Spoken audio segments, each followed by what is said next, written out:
Josephine Baker once made all of Europe believe that a new era had begun. A proud black woman, one of the most dazzling and glamorous figures in the world. But behind those bright burning eyes on screen was a soul quietly cracking into pieces. She was once called the Black Pearl of Europe, yet just a few years later, people saw creditors closing in and seizing her castle. She was once praised as a goddess of peace for adopting 12 children from different countries, but the reality was far more complicated. They were turned into a form of entertainment to sustain her luxurious dream. Some of her children called her a visionary. Others said they felt like part of a social experiment.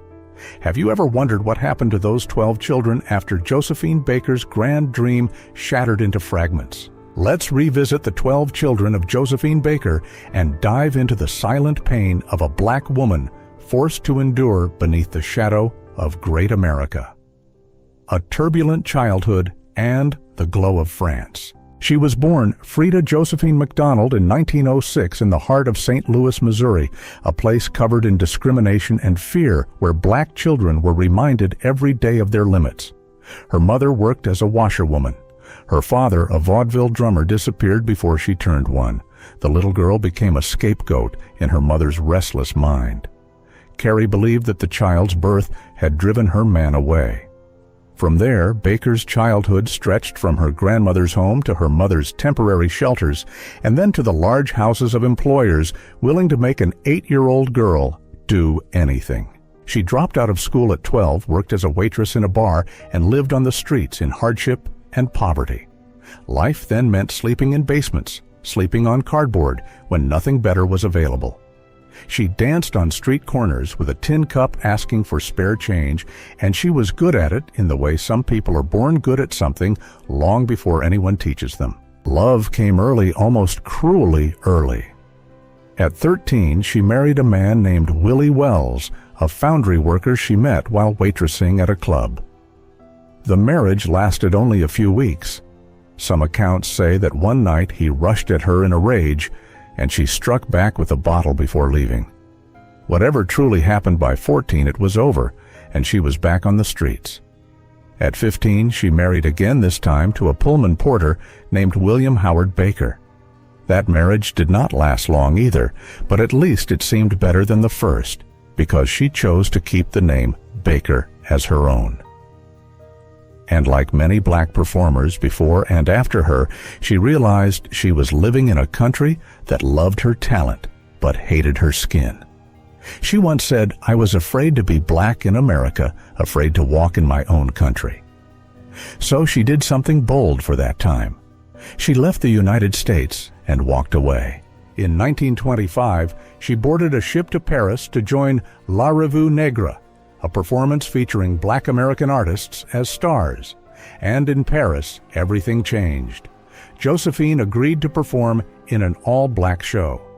Unlike the United States, France did not widely enforce racial segregation in public spaces. When Josephine and her fellow performers boarded a train in France, they were surprised and relieved to learn they could sit anywhere they wished. Josephine was also shocked when she saw the costumes prepared for her performance, one of them nothing more than a bikini covered in flamingo feathers.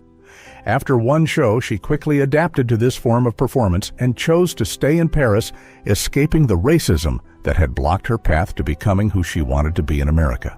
After rising as a star dancer in Paris, Josephine Baker moved into film and opera. In both fields, she found success and officially entered French high society after marrying a wealthy French Jewish businessman, Jean Léon, in 1957. Living with Jean Léon, Josephine Baker became one of the most successful and even wealthiest black women in the world at that time. She befriended famous French figures such as writer Colette.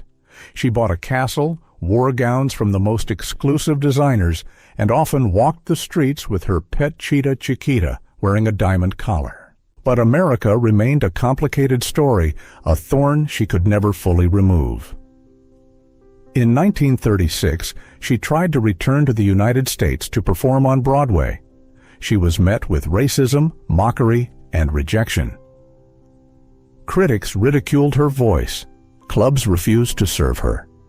She returned to France bitter and disillusioned, more determined than ever to live life on her own terms. And when war covered Europe, Josephine did not run. She fought, from documents in her bra to codes on musical sheets. She joined the French resistance using her fame as cover to carry secret messages and sheet music, attending high-level gatherings and transporting intelligence across borders. Her mission was simple on the surface. Every time she stopped at an international checkpoint, Josephine Baker would deliberately tease the officers who asked for her papers. No man could resist that charm. They became flustered, scrambling to come up with witty responses to the captivating woman smiling behind the wheel. And so her car passed through every checkpoint without trouble. The official story was that she was on a trip to Spain. But in reality, she was acting as a spy for the anti-fascist resistance with secret documents carefully hidden in her bra. Baker gambled that with her fame and connections, no one would dare search her body. When questioned at checkpoints, she offered the enchanting smile of one of the most photographed women in the world at that time, while the papers remained securely fastened with a safety pin. Of course, that was followed by a wave signaling she could pass. What Baker experienced on her journey from Morocco to Spain was both similar and different from her activities in Paris during the early years of World War II. In September 1939, when France declared war on Germany in response to the invasion of Poland, Baker was recruited by the French military intelligence agency Deuxième Bureau. Her role was to socialize with embassy staff and officials of Axis-aligned ministries at elite parties and luxury restaurants, gathering information. Her reputation in the entertainment world allowed her to easily approach high-level figures, from Japanese officials to Italian authorities and members of the Vichy regime, then report everything she learned to her superiors. But her mission went beyond gathering information at social events. She had to collect detailed intelligence about German troop movements, as well as the locations and operations of airfields and ports. To secretly transport intelligence, Baker used clever methods, writing notes on her hands and arms, pinning them inside her clothing, and using invisible ink on the musical staves of her sheet music. Her boldness greatly supported the French resistance. Her role as one of the heroes of World War II was later told by Baker herself in her memoir, Fearless and Free, first published in 1949. Only then did the European public realize how much one of the most captivating singers of the 1930s and 1940s had contributed to the fight against fascism. The full extent of her intelligence work was only publicly confirmed when French archives were declassified in 2020. After the war, she was awarded the Médaille de la Résistance, the Croix de Guerre, and was named a Chevalier of the Légion d'honneur by General Charles de Gaulle. This was a woman who never did anything halfway. Everything she touched, she gave herself completely to it, and that is why what came next did not truly surprise those who paid attention. But no one could have imagined its scale. And it was that scale where everything began to grow complicated. Les Milandes, the dream castle of 12 children. Josephine Baker first saw Chateau de Milande in the 1930s, and the feeling hit like an instant shock, with almost no space to soften it. The castle stood high above the Dordogne Valley in the Périgord region of southwestern France, a 15th-century structure with limestone towers, terraced gardens, and stained glass windows throwing off light like jewels. She looked at that place and called it her own Sleeping Beauty castle. At first, she only rented it. But by 1947, with the war behind her, and at the age of 41, she bought it outright, as if she had finally laid her hands on the physical shape of a dream that had followed her for far too long. Her fourth husband was Joe Bouillon, a French conductor and jazz band leader. She married him on June 3, 1947, on her own 41st birthday. Bouillon was calm, orderly, and in the early years, genuinely devoted to the life Josephine imagined. And what Josephine imagined at the deepest level was a family. They tried to have children. She suffered a miscarriage. Later, Bouillon said that during the war, she had once carried a pregnancy, nearly to term, but a stillbirth in 1941 led to an emergency procedure that left her unable to carry a child again. That pain existed alongside another belief she had carried for years, a belief that only sharpened after the war, and after a lifetime of colliding with racism in America, that race was something invented by human beings, that people were not born to be divided, and that if those divisions had been taught into people's minds, they could also be undone. Josephine wanted to prove that, but not through speeches. She wanted to prove it through children. What she told Bouillon was that they had to create a living demonstration of global brotherhood children from different nations, different religions, different races growing up together as brothers and sisters, so the whole world would have to look at them and admit that such a thing was entirely possible. She called it the village of the world, the capital of universal brotherhood. From the very beginning, Josephine made it very clear this was not just a family. It was also a living argument. The children began arriving in 1954. From Japan, she brought home Akio, a 2-year-old boy.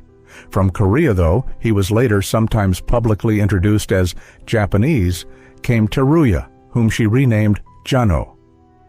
From Finland came Jari, whom she renamed Jari, a toddler, she said had reached out his arms toward her from a crib in an orphanage. From Colombia came Luis. From the French welfare system came Jean-Claude. Then came Moise, the child Baker wanted to place in the role of the Jewish representative in her tribe. She had once applied to adopt a child from Israel. Israel's welfare minister refused, explaining that the country could not accept sending a child out of Israel while it was doing everything it could to bring children back. So Baker adopted a French child and raised him in Judaism, which meant she assigned him a religion instead of finding a child born into that faith. In 1956, 2 more children came from Algeria, then sinking into war. Brahim, born into a Berber family, was renamed Brian by her, and Marianne, the first daughter, was born into a French family. From the Ivory Coast came Kofi. From Venezuela came Mara. Then came Noel, found as a baby in a cradle on a Paris street on Christmas night, and named after the very night he was discovered. Finally came Stellina, abandoned right after birth in France by a Moroccan acquaintance of Baker the 12th and last child. 10 boys and 2 girls. 10 countries and 3 continents. Each child was also assigned a religion in a highly deliberate way. Janot was raised as a Buddhist Jari, as a Protestant Moise, as a Jew Kofi in animism. The 2 Algerian children were divided between Islam and Catholicism so that both traditions would be present under the same roof. Joe Bouillon even wrote a prayer of brotherhood for them, which the whole group recited together, asking that their brothers and sisters all over the world would love one another through peace, understanding, and tolerance. Then Baker turned that estate into a destination. By the middle of the 1950s, Les Melandes had grown into something suspended between a family home and a living exhibition, with a hotel, a restaurant, a jazz club, a wax museum telling the story of Baker's life, a J-shaped swimming pool, a theater, a mini golf course, and even an aviary. From 1954 to 1960, the estate welcomed about 300,000 visitors a year, with some estimates even higher. Tourists paid to walk the grounds and watch the children play. Baker refused offers to make films about them. In her words, the children were there to represent an ideal, not to become a spectacle.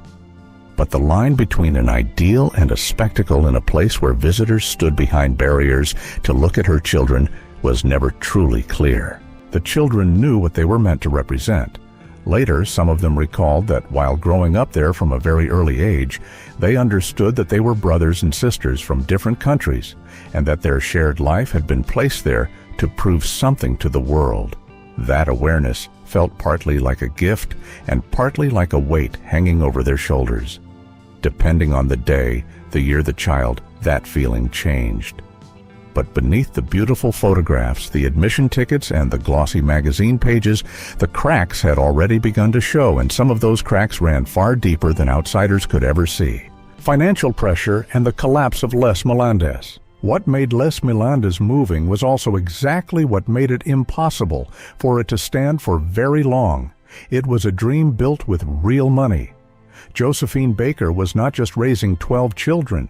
She also had to support a castle, a vast estate, a life full of ritual staff visitors, animals, entertainment facilities, and the public image of a family presented as living proof of global brotherhood. The problem was that ideals do not pay bills. Everything at Les Melendez required money, and a great deal of it. Meanwhile, Josephine's career after the war no longer held the same peak status it had in her most glorious years, so her income became more unstable than the very model she was trying to preserve. Britannica notes that in order to keep Les Melendez going, Baker had to return to the stage after once announcing her retirement, including a comeback performance in Paris in 1959. From the outside, Les Melendez still looked like a real-life fairy tale, but from the inside it was slowly turning into a machine that devoured money. Money to maintain the castle, money to operate the visitor grounds, money to support a large family, money to keep the whole place looking like paradise. Le Monde describes very clearly that the years that followed became a chain of debt. Scrambling pleas for help and desperate attempts to hold on, while Jo Bouillon drifted farther and farther away from the fight to save the estate. The most painful part is that Baker was not defeated by a loss of faith in her ideal. She was broken by the cost of that very ideal. Hatred was not the first thing that brought Les Melendez down. It was money that tightened around it until it could barely breathe. One point needs to be stated with real precision: the collapse did not end neatly in a single year. According to Britannica and Le Monde, the decisive moment came in 1968 when the estate was sold to cover mounting debts. After that, the seizure, the forced departure, and the final loss of Les Melendez were what truly closed the dream. In other words, this was not a sudden fall. It was more like a dam breaking over time, with Baker watching the world she had built collapse piece by piece, yet still trying to hold it together until the very end. Le Monde also records that she was physically and emotionally exhausted while doing everything she could to protect her children's future and reverse the auction sale. That is why the moment Josephine collapsed while watching her belongings being carried away became the most painful image in the whole story. This was not only a woman losing her home, this was an icon watching the greatest stage of her life being stripped from her one item at a time. Les Melendez had never been just a place to live. It was the most concrete form of the belief she pursued after both war and racism. When the castle fell apart, what disappeared was not only stonewood staircases and furniture. What shattered was the illusion that a beautiful dream, if sincere enough, could somehow save itself. And when Les Melendez vanished, what remained was no longer a symbol of peace, but 12 children forced to keep growing up inside a childhood stranger than anyone on the outside had ever fully understood. The final years, even after losing Les Melendez and almost the entire physical form of the dream she had built, Josephine Baker refused to live like someone who had surrendered. In her final years, she still held on to the belief that what she had tried to do was not meaningless. That family might have been scattered from the castle, but in Josephine's mind, it remained proof of the conviction she had followed her entire life, that people could live together with more kindness than the world had taught them. She was no longer at the peak where Paris once adored every step of her dance, but she also refused to fade away in silence. Britannica notes that after losing the castle to debt in 1968, Baker continued returning to the stage in Paris, Belgrade, Carnegie Hall, and London in the years that followed. What matters is that these were not appearances of a legend surviving only on past glory. They were the final effort of someone who still wanted her name to stand upright, even as her private life had broken into many pieces. According to biography.com, Baker began her stage comeback in 1973. The peak came on April 8, 1975, when she appeared in a retrospective show at the Bobino in Paris to celebrate 50 years of her career, and opening night was received with overwhelming warmth. 4 days later, she fell into a coma due to a cerebral hemorrhage and passed away on April 12, 1975, at the age of 68. That death carried the exact tone of Josephine Baker. It did not come in obscurity, but right after the stage it lit up again.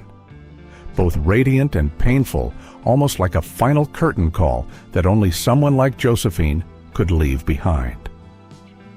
When she was gone, the world did not just lose an artist. It lost a woman who lived as if her life always had to be bigger than herself. A towering legacy. On a symbolic level, Josephine Baker almost achieved total victory. She rose from a childhood of poverty and humiliation in St. Louis to the status of an international star in Paris. She became a figure who broke racial boundaries on European stages, joined the French resistance during the war, stood with the civil rights movement, and after her death was honored by France as part of its national history. On that level, Josephine was not just an artist. She was a legend, a symbol of courage, of defiance, of the desire to rise beyond the limits that society had once imposed on a black woman born in early 20th century America. But in her most personal project, Josephine's legacy becomes far more difficult to define. The Rainbow Tribe was the most beautiful part of her imagination, but also the most controversial when viewed in reality. As an idea, it is impossible to deny its ambition. She wanted to bring together children from different races, religions, and countries to live as siblings. She wanted to prove that hatred was not instinct, but something taught, and therefore people could also be taught to love one another. At that time, it was a bold statement, almost ahead of its era. But the problem is that a beautiful idea has never automatically created a healthy family. The hardest part of Josephine's legacy lies here. She may have been right in principle, but that does not mean the way she carried out that principle did not cause harm. The children of the Rainbow Tribe did not grow up as completely free children. They grew up within a structure where they themselves had to carry symbolic meaning. They were not only children, but also evidence for a message their mother wanted to send to the world. That created enormous pressure. A child needs the freedom to be fragile, to rebel, to lose direction, even to clash with their own family. But in Josephine's model, each individual difference could easily become a crack threatening the entire picture of harmony she had carefully built. That is why telling Josephine only as a great mother would be too simplistic, but concluding that she was a failure would also be unfair. The truth lies in a far more difficult space. Josephine Baker achieved something powerful in forcing the world to rethink race dignity and the possibility of people living side by side without fear. But inside her own home, she placed too much symbolic expectation on children who only needed to be loved, cared for, and treated as children. That is why the Rainbow Tribe both moves people and leaves them unsettled. Because this is not only the story of a mother, but the story of what happens when adults ask childhood to carry a message that is simply too heavy. This content is for informational and entertainment purposes only, thoughtfully compiled from public archives, historical records, and classic articles. While we strive for accuracy and balanced storytelling, some details from Hollywood's golden age remain unconfirmed and should be treated as speculative. We encourage viewers to draw their own independent conclusions. If this journey through Hollywood's shadows resonated with you, please leave a gentle like and subscribe with the bell icon so you never miss our next chapter. To continue uncovering the forgotten tragedies of the Golden Age, simply select the video on your screen right now. Thank you for keeping their memories alive.